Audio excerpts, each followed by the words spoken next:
I have owned this 2020 Surly ice cream truck for just short of 5 years now, and as the snow season comes to a close here in 2024 in Colorado, I figured it'd be a good time to do a long-term 5-year update, especially since over those 5 years I've been able to own and ride so many other performance-based fat bikes. And I've had the opportunity to use this bike extensively in a wide range of conditions, from gravel grinding in town just for fun, to some fast, flowy, cross-country single-track trail, and obviously the most extreme backcountry snow I could find, which is really what this bike excels at. I've also had the opportunity to use this bike in a number of different configurations, from multiple adventure bar setups to running it with a rear rack. I will discuss all of these variations shortly and explain why the bike is the way it is now. The stock Surly 4.8-inch Bud and Lou tire combination has been an excellent choice for this bike. However, I recently tried something new there too. As for the stock spec of the bike, I don't want to spend a whole lot of time here on this aspect. One of the very first videos I actually did on this channel was a complete first look at this bike. I'll link that video and any other videos I referenced down below. But I will say that Surly does set up the ice cream truck with a good solid functional spec. And that keeps the bike from going too far into the high spec, high cost options, which is something you can always do as an upgrade yourself or build it from a frame set. The very first so-called mod I made to the bike was to remove the shiny and very heavy steel bolts that were throughout the bike and all of the mounts. And I went ahead and plugged all the holes with rubber problem solvers, which not only do I find cleans up the look of the bike,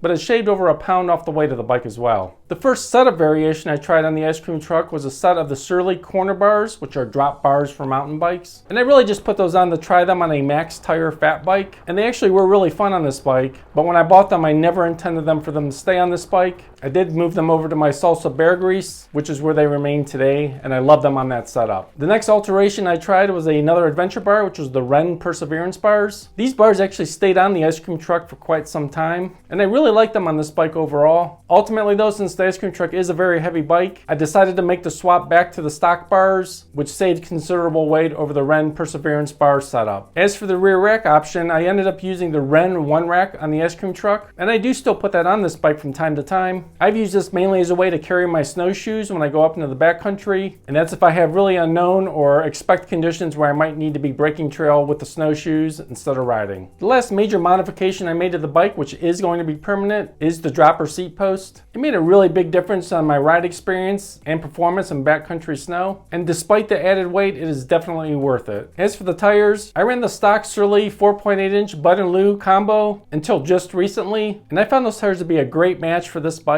However, once they were due for replacement, I decided to try something different. I wanted to go up a little bit more in size and traction, and I did that with the 5-inch Terrain Johnny 5s. And while these tires did add a little bit of extra weight and rolling resistance to the ice cream truck, they have definitely proven to be pretty much unstoppable if a section is remotely rideable. So this is the current status of the bike and where I intend to leave it for the foreseeable future. As far as my experience with the bike's performance and durability, keeping in mind that this bike is on the heavy side for a fat bike, it weighs about 36 pounds as you see it, and that's for a size large. This bike is as capable, if not more capable, than any other fat bike that I've ridden, and that really reveals itself in the most extreme conditions. And obviously that includes the backcountry snow, of course. But in the summer, I've had this bike above tree line in the Rocky Mountains multiple times on some really gnarly, rocky Jeep trails with very steep, hard climbs and obviously then descents. And that's over the most rocky and rutted trail conditions. And this bike has actually also summited a 14,000-foot peak. And that was a real test for long, gradual climbs at elevation and an extremely fast and intense descents. And despite its mass, this bike has also been really fun trail riding. However, at this stage, this is a section where the heavier weight and rolling resistance can detract from that a little bit, at least on the performance side, but it's still fun. As for the durability side of things, even though I've really pushed the limits of what any fat bike can do with this bike, thus far it's proven to be completely trouble-free, and that's with just basic routine maintenance. Now that the winter riding season's winding down, I probably will take this bike in for a professional go-through, especially focused on the drivetrain and the brakes. One random observation I do want to make about the ice cream truck is that if I haven't ridden it for a while, and taking into account I'm always riding fat bikes with a wider Q factor, an intense ride in the ice cream truck always hits my legs just a little bit differently, and I almost always end up with some muscle soreness. I mostly see this as a good thing because I think it's good to change things up for the body and hit the muscles from different angles, so to speak. So what's next for this ice cream truck, and can I still recommend it? To answer the second question first,